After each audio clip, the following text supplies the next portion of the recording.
From the Renaissance to the 20th century, the image of Venus, the goddess of love and beauty, rising from the sea, has captured the imagination of artists across the ages. Her mythic birth, a symbol of beauty emerging from chaos, has been depicted in various styles, each reflecting the cultural and artistic ideals of its time. Join me on a journey through history as we explore how different artists have interpreted the birth of Venus.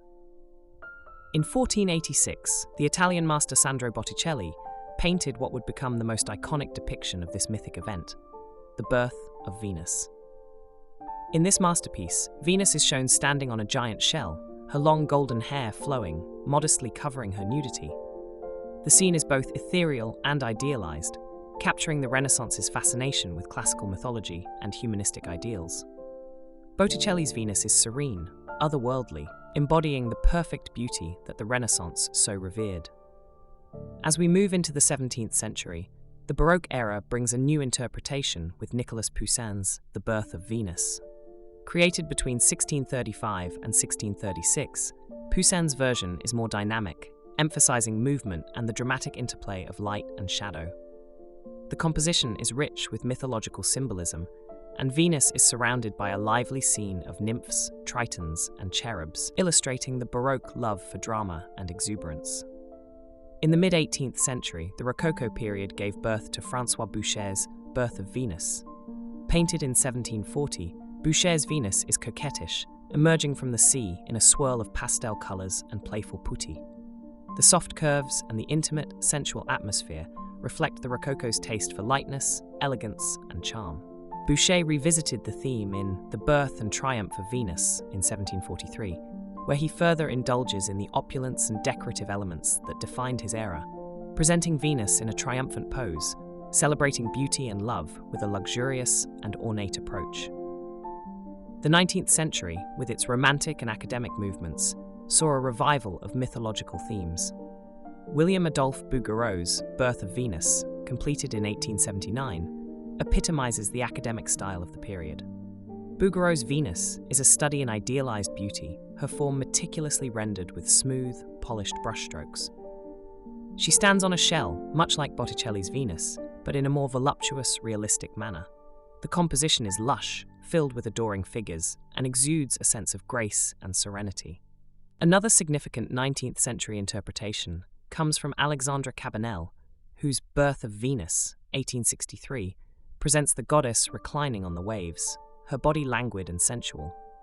Cabanel's Venus is more erotic than those of his predecessors, reflecting the period's fascination with the female form.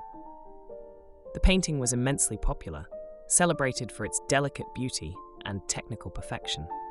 Gustave Moreau's The Birth of Venus, painted in 1895, takes us into the realm of symbolism. Moreau's Venus is enigmatic, almost dreamlike, surrounded by a surreal, fantastical environment. The colors are rich and the details intricate, inviting viewers to delve into the mysterious and the mystical.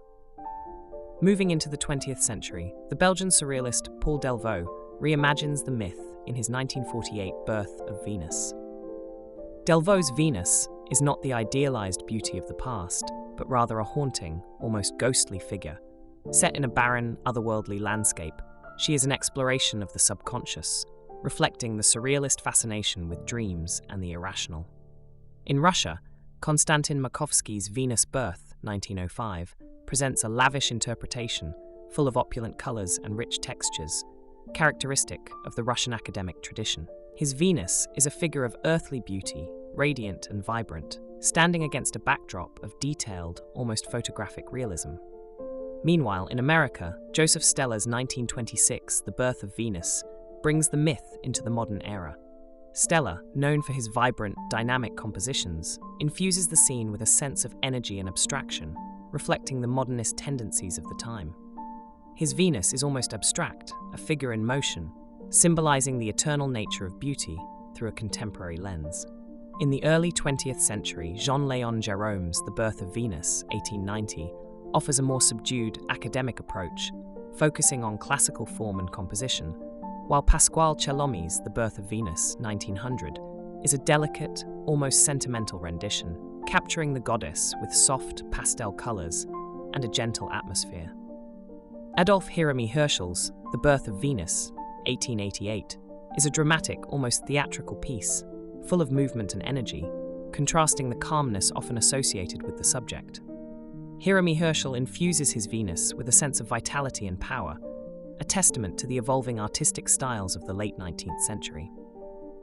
Henri-Pierre Picot's Birth of Venus, 1874, and Cornelis de Vos's The Birth of Venus, circa 1635, offer further variations, each contributing to the rich tapestry of Venus depictions. Picot's version is soft, delicate, and feminine, while de Vos brings a more Flemish sensibility to the subject, with a focus on realism and detailed landscapes. Through the centuries, the image of Venus rising from the sea has remained a powerful symbol of beauty, love, and creation. Each artist, from Botticelli to Delvaux, has brought their unique vision to this timeless myth, reflecting the changing ideals and artistic movements of their times. These paintings, though varied in style and interpretation, are united in their celebration of Venus, the eternal goddess of beauty.